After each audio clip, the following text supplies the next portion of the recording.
इस लड़के की हिम्मत देखो, वो सीधा उस जगह पहुंच गया जहां गांव में सालों से जंग लगी एक लैंडमाइन दबी हुई थी। लेकिन जब बम फटा नहीं तो हमीद ने वहीं पड़ी एक लकड़ी उठाई और सीधा उस बम के फ्यूज में घुसा दी, पर कुछ नहीं हुआ। फिर भी न मानने वाला हमीद अब उसी बम को उखाड़ने लगा, लेकिन हुआ बस इतना कि लकड़ी टूट गई। अब भी उसे कोई डर नहीं लगा। फिर बैग से निकाल ली एक रस्सी और उसे लपेट दिया बम के पिछले हिस्से पर, मानो उसे जड़ से घुमाकर निकाल लेना चाहता हो। ये पागलपन नहीं था, उसके पास एक कारण था। उसे बम के अंदर के बारूद की जरूरत थी ताकि वो रॉकेट बना सके। रॉकेट फेस्टिवल में अगर पहला इनाम ना जीता तो उसका पूरा परिवार गांव से निकाल दिया जाता। जान पर खेलकर आधा दिन बम से लड़ने के बाद भी बम टस से मस न हुआ। हमीद थक हारकर जंगल से बाहर निकला, लेकिन तभी पीठ पीछे एक जोरदार धमाका हुआ। जंगल की मिट्टी आसमान में उड़ गई और एक विशाल मशरूम जैसा धुआं हवा में भर गया। शुक्र है हमीद बच गया, लेकिन डरने की बजाय वो उल्टा एक बाल्टी पानी लेकर गांव के पुराने शराबी पर उड़ेल देता है। क्यों? क्योंकि उसे पता चला था कि शराबी ने वियतनाम युद्ध लड़ा था और उसे बारूद बनाने की विधि पता होनी चाहिए। और मिला भी, बस चाहिए था चमगादड़ की बीट, थोड़ा सल्फर और कोयला। लेकिन असली कमाल की चीज थी नमक, और वो भी खाने वाला। रॉकेट फेस्टिवल के दिन हमीद ने सारे सामान तैयार कर लिए, लेकिन अनुपात का कोई अंदाजा नहीं था। तो उसने पहले छोटे रॉकेट से टेस्ट किया। एक फुस हुआ, दूसरा फटा, तीसरा जला, चौथा सीधा जमीन में घुसा। आखिर में हारकर उसने सारा सामान एक साथ डाल दिया और फिर एक पागलपन भरा दिमागी आइडिया, उसमें मिला दी एक बूंद अपनी आत्मा की बच्चों वाली पेशाब। नतीजा, कोई फटा, कोई अधबीच में ही फेल हुआ। सामने खड़ा हमीद का पिता, जो पहली बार प्रतियोगिता में हिस्सा ले रहा था, सब देखकर कांप गया। लेकिन अगला नंबर उसी का था। दादी ने रॉकेट का नाम भी रखा था, ऐसा कि भीड़ तालियां पीटने लगी। लेकिन जैसे ही पिता ने रॉकेट जलाया, सामने वाले प्रतियोगी का धमाका सुन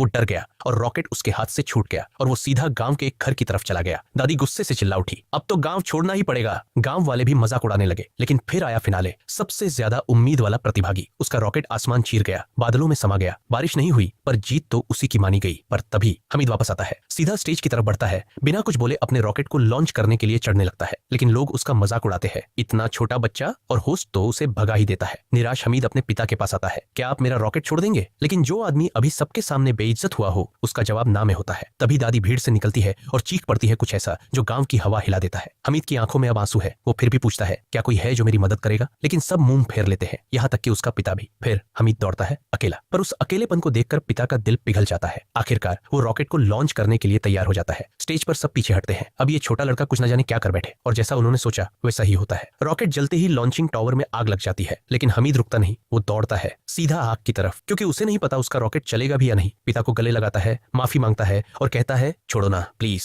और फिर जैसे ही धुआं उठता है, रॉकेट आसमान फाड़ता है। बच्चे के बनाए रॉकेट ने वो कर दिखाया जो कोई ना कर पाया। अब फैसले का वक्त था। बड़ों की मीटिंग हो रही थी, किसे दे पहला इनाम। और तभी बादलों के पीछे से फूटते हैं रंग बिरंगे पटाखे। भीड़ शौक में, और फिर चमत्कार, गांव में बारिश होने लगती है। लोग चीख उठते हैं, बारिश बारिश आ गई। सब दौड़ पड़ते हैं हमीद और उसके पिता की तरफ। और आखिरकार उस छोटे से लड़के हमीद को गांव ने अपनाया। और हाँ, क्या आप चाहते हो अगली कहानी आपके नाम से हो? तो वीडियो को लाइक करो, सब्सक्राइब दबाओ और कमेंट में अपना नाम जरूर छोड़ो।